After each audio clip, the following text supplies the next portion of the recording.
नमस्कार दोस्तों, बहुत बहुत स्वागत है आप सभी का एग्री मस्ती में। और दोस्तों, एग्रीकल्चर स्टडी अड्डा का नाम बदल करके एग्री मस्ती कर दिया गया है। ठीक है, आप लोगों की जानकारी के लिए बता दे रहा हूँ। और दोस्तों, अपने मुख्य टॉपिक पर बात करते हैं। ये वीडियो है BSc agriculture 6th semester farming system, precision farming and sustainable agriculture का। दोस्तों इस वीडियो में बहुत ही चुनिंदा और महत्वपूर्ण प्रश्नों को शामिल किया गया है, ऑब्जेक्टिव क्वेश्चंस को शामिल किए गए हैं। तो दोस्तों, आप लोगों से रिक्वेस्ट है कि अगर मैं इतना मेहनत करके आप लोगों के लिए नोट्स तैयार करके वीडियो बना दे रहा हूं, तो प्लीज़ आप लोग का काम है कि आप लोग इस वीडियो को अंत तक ज़रूर देखें। और दोस्तों, मेरा गारंटी है कि इस वीडियो से आपके बहुत सारे प्रश्न फंसेंगे दोस्तों, क्योंकि ये वीडियो क्या है, आपके सिलेबस आधारित वीडियो है। ठीक है, इस वीडियो में एक भी फालतू का प्रश्न नहीं है, तो आप लोग इस वीडियो को अंत तक ज़रूर देखिएगा। और हाँ दोस्तों, आप लोग प्लीज़ इस वीडियो को एक लाइक ज़रूर कर दीजिए, एक लाइक ज़रूर कर दीजिए। और दोस्तों, जिसको इसका पीडीएफ चाहिए इस वीडियो का, जिसे मैं बता रहा हूँ, ये पीडीएफ लेने के लिए आप लोग व्हाट्सएप ग्रुप ज्वाइन कर सकते हैं, साथ ही साथ टेलीग्राम ग्रुप ज्वाइन कर सकते हैं। वहाँ पे आपको पीडीएफ मिल जाएगा। तो दोस्तों, व्हाट्सएप ग्रुप और टेलीग्राम ग्रुप का लिंक जो है डिस्क्रिप्शन में डाला हुआ है, तो आप लोग वहाँ से जाकर ग्रुप ज्वाइन कर सकते हैं। ठीक है दोस्तों, बकवास मैंने बहुत कर लिया, उसके लिए सॉरी, लेकिन दोस्तों वो बकवास आप लोगों के लिए ही था। तो दोस्तों, आइए प्रश्नों को समझते हैं बारी बारी से। और दोस्तों, मृदा क्षरण, दोस्तों सबसे आगे सबसे पहला प्रश्न है दोस्तों, अतिवृष्टि से क्या होता है। तो दोस्तों, अतिवृष्टि से क्या होता है, तो दोस्तों मैं सबसे पहले बताना चाहूँगा कि ये अतिवृष्टि होता क्या है। तो दोस्तों, अधिक चराई को अतिवृष्टि बोला जाता है। यानी दोस्तों, ऐसी जगह जहाँ पे पशुओं को ज़्यादा चराया जाता है, जिससे पशुओं के पैर से मिट्टी कट जाती है या घास को हटने से जो मृदा छादन होता है वो हट जाता है, जिससे क्या होता है दोस्तों, मृदा क्षरण और मरुस्थलीकरण होता है। दोस्तों, अतिवृष्टि से क्या होता है, मृदा क्षरण और मरुस्थलीकरण होता है। और दोस्तों आगे है, भारत में झूम खेती प्रचलित है। कहाँ प्रचलित है दोस्तों, तो दोस्तों भारत में झूम खेती पूर्वोत्तर राज्यों में या भारत के पूर्वोत्तर क्षेत्र में प्रचलित है, जहाँ आपके सिक्किम, असम, अरुणाचल प्रदेश इत्यादि आते हैं। और आगे है दोस्तों, LEISA का मुख्य उद्देश्य क्या है। दोस्तों, LEISA का मुख्य उद्देश्य बाह्य निवेशों का न्यूनीकरण तथा रासायनिक उर्वरकों का प्रयोग। ठीक है दोस्तों, यानी दोस्तों बाह्य निवेशों का न्यूनीकरण तथा रासायनिक उर्वरकों का प्रयोग होता है।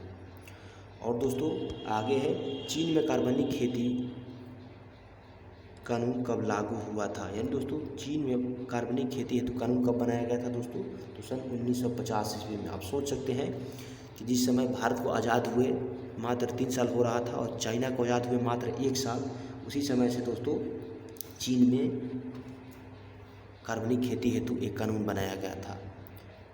दोस्तों, चीन 1949 में आज़ाद हुआ था और उसके 1 साल बाद ही चीन ने कार्बनिक खेती पर काम करना शुरू कर दिया था।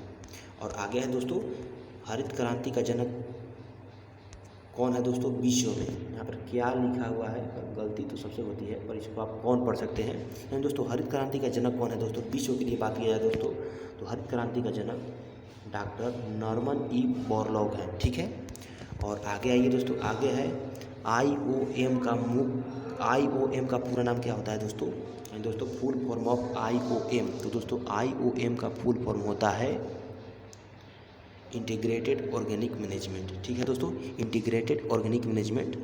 और आगे है फुल फॉर्म ऑफ IIFS। तो दोस्तों, IIFS का फुल फॉर्म क्या होगा, आइए समझते हैं दोस्तों। इसका मतलब होगा इंटीग्रेटेड इंटेंसिव फार्मिंग सिस्टम। ठीक है, इंटीग्रेटेड इंटेंसिव फार्मिंग सिस्टम। और आगे है दोस्तों, बहुफसली या सघन खेती हेतु मूल आवश्यक किसकी होती है। यानी दोस्तों, बहुफसली या सघन खेती हेतु मूल आवश्यकता किसकी होती है, तो दोस्तों इसके लिए मूल आवश्यकता जो होता है, उर्वरक एवं समस्या रहित भूमि। सबसे पहले क्या होना चाहिए, अगर आप चाहते हैं कि एक ही ज़मीन पर एक से ज़्यादा फसलों को उगाएं, तो उसके लिए सबसे पहले आपका जो ज़मीन होना चाहिए, भूमि होना चाहिए, वो समस्या रहित होना चाहिए और उर्वरक का भी उपलब्धता होना जरूरी होता है। और आगे तो सघन कृषि हेतु सरकारी तथा निजी संस्था किसको छोड़कर सभी संसाधन उपलब्ध कराती है। दोस्तों यहाँ पे पूछा जा रहा है, सरकार कृषि हेतु, सघन कृषि हेतु तथा निजी संस्था किसको छोड़ करके, यानी दोस्तों जो सरकार होता है या निजी संस्था होता है वो किसको छोड़ करके सभी संसाधन को उपलब्ध कराता है, तो दोस्तों वो श्रमिकों के छोड़ करके अन्य सभी संसाधन कृषकों के लिए उपलब्ध कराता है, जिससे कि सघन खेती या सघन कृषि किया जा सके। और दोस्तों आगे है अम्ल वर्षा किसके उत्सर्जन के कारण होता है दोस्तों, तो दोस्तों अम्ल वर्षा SO2 और NO2 के उत्सर्जन के कारण होता है, ठीक है। और दोस्तों आप लोग के लिए एक बहुत ही महत्वपूर्ण सूचना, BSc agriculture 6 semester farming system and sustainable agriculture के लिए कई एक वीडियो बना चुके हैं, तो उन सभी वीडियो को देखने के लिए आप लोग डिस्क्रिप्शन खोलिए। डिस्क्रिप्शन में आपको जितने भी फार्मिंग सिस्टम का वीडियो है आपको देखने को मिल जाएगा, ठीक है। और मेरा गारंटी है दोस्तों कि अगर आप लोग सभी वीडियो को देख लेते हैं तो आप लोग पेपर को बिल्कुल आसानी से चुटकियों में सोल्व कर देंगे, ठीक है। तो दोस्तों उन सभी वीडियो को देखना ना भूलें। और दोस्तों आगे बढ़ते हैं। आगे है दोस्तों, भारत में प्रचलित कृषि प्रणालियों को कितने भागों में बांटा गया है, तो दोस्तों भारत में प्रचलित कृषि प्रणालियों को 3 भागों में बांटा गया है। कितने भागों में? 3 भागों में, ठीक है। और आगे है भारत में प्रचलित कृषि की कौन कौन सी प्रणालियां हैं। दोस्तों 3 भागों में तो बटा गया, आपको पता है, लेकिन वो कौन कौन से तीनों प्रणालियां हैं आइए समझते हैं। पहला है दोस्तों नम भूमियों की कृषि, यानी दोस्तों वेटलैंड फार्मिंग। और दूसरा है वानिकी क्षेत्रों की कृषि प्रणाली, यानी दोस्तों गार्डन लैंड फार्मिंग सिस्टम। और है दोस्तों तीसरा और आखिरी शुष्क क्षेत्रों की कृषि प्रणाली, यानी दोस्तों ड्राईलैंड फार्मिंग सिस्टम। और दोस्तों आगे है कृषि प्रणाली को प्रभावित करने वाले जैविक कारक। यहाँ पे दोस्तों आप लोगों से पूछा जा रहा है कृषि को प्रभावित करने वाले जैविक कारक कौन से हैं दोस्तों। तो जैविक कारक कीट व्याधि, पादप बीमारियाँ और खरपतवार प्रकोप, फसल तथा पशु की प्रजातियाँ, ये सभी के सभी क्या है दोस्तों, कृषि प्रणाली को प्रभावित करने वाले जैविक कारक हैं। और दोस्तों आगे है FSRP का पूरा नाम है, यानी दोस्तों फुल फॉर्म ऑफ FSRP। तो दोस्तों मैं बताता हूँ इसका फुल फॉर्म क्या होता है। इसका फुल फॉर्म होता है फार्मिंग सिस्टम रिसर्च प्रोग्राम, ठीक है दोस्तों। क्या होता है? Farming system research programme. और आगे है दोस्तों फार्मिंग सिस्टम को प्रभावित करने वाले भौगोलिक कारक। तो दोस्तों भौगोलिक कारक का बात किया जाए तो दोस्तों इसमें सबसे पहला है आपका जलवायु, दूसरा है मृद्वीय और तीसरा है जल। क्योंकि दोस्तों सभी के सभी क्या है, जलवायु, मृदा और जल, ये आपका भौगोलिक कारक है। किसका? तो फार्मिंग सिस्टम का दोस्तों, यानी इसे कृषि प्रणाली कहा जाएगा हिंदी में। और दोस्तों आगे सहकारी उन्नत खेती पर स्वामित्व किस प्रकार का होता है। दोस्तों सहकारी खेती कितने प्रकार का होता है, अगर आप लोगों को पता हो तो प्लीज़ आप लोग कमेंट करके बता दीजिएगा सहकारी खेती कितने प्रकार के होते हैं। और यहाँ पर दोस्तों पूछा गया है सहकारी उन्नत खेती पर किस प्रकार का स्वामित्व होता है दोस्तों, तो उस पर व्यक्तिगत स्वामित्व होता है। यानी दोस्तों सहकारी उन्नत खेती एक सहकारी खेती का प्रकार है जिस पर मालिकाना हक किसी इंडिविजुअल का होता है। और आगे विशिष्ट कृषि में मुख्य उद्यम कौन सा होता है, तो दोस्तों विशिष्ट कृषि में मुख्य कृषि उद्यम है, ठीक है, मुख्य कृषि उद्यम होता है।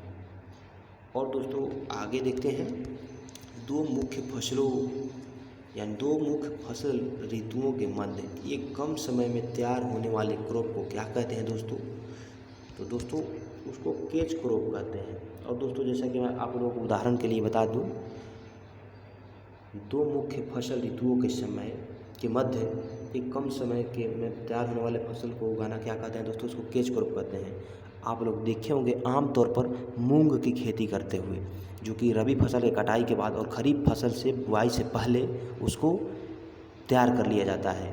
तो दोस्तों मूंग क्या है, एक कैच क्रॉप आप मूंग को कह सकते हैं। और आगे है दोस्तों क्रॉप लॉगिंग यानी दोस्तों क्रॉप लॉगिंग का प्रयोग किस फसल में करते हैं, तो दोस्तों क्रॉप लॉगिंग का प्रयोग, लॉगिंग इज ए प्रोसेस, ठीक है। तो दोस्तों ये किसका प्रोसेस है, तो दोस्तों ये आपका शुगर केन का प्रोसेस है, ठीक है। तो लॉगिंग का प्रयोग कहाँ करते हैं दोस्तों, गन्ना में करते हैं। और दोस्तों आप लोगों से रिक्वेस्ट है कि आप लोग प्लीज़ इस वीडियो को लाइक कर दीजिए और इसी तरह के वीडियो को देखने के लिए आप लोग प्लीज़ इस चैनल को सब्सक्राइब कर लीजिए। आपसे मेरा रिक्वेस्ट है, आपके लिए मेरा रिक्वेस्ट है। और दोस्तों आप लोग कमेंट करके बता दीजिए कि वीडियो कैसा लगा, और आप सुझाव देना चाहते हैं तो सुझाव भी हमें कमेंट में लिख सकते हैं, ठीक है। तो दोस्तों मिलते हैं फिर अगली वीडियो में, तब तक के लिए जय किसान और जय कृषि विज्ञान।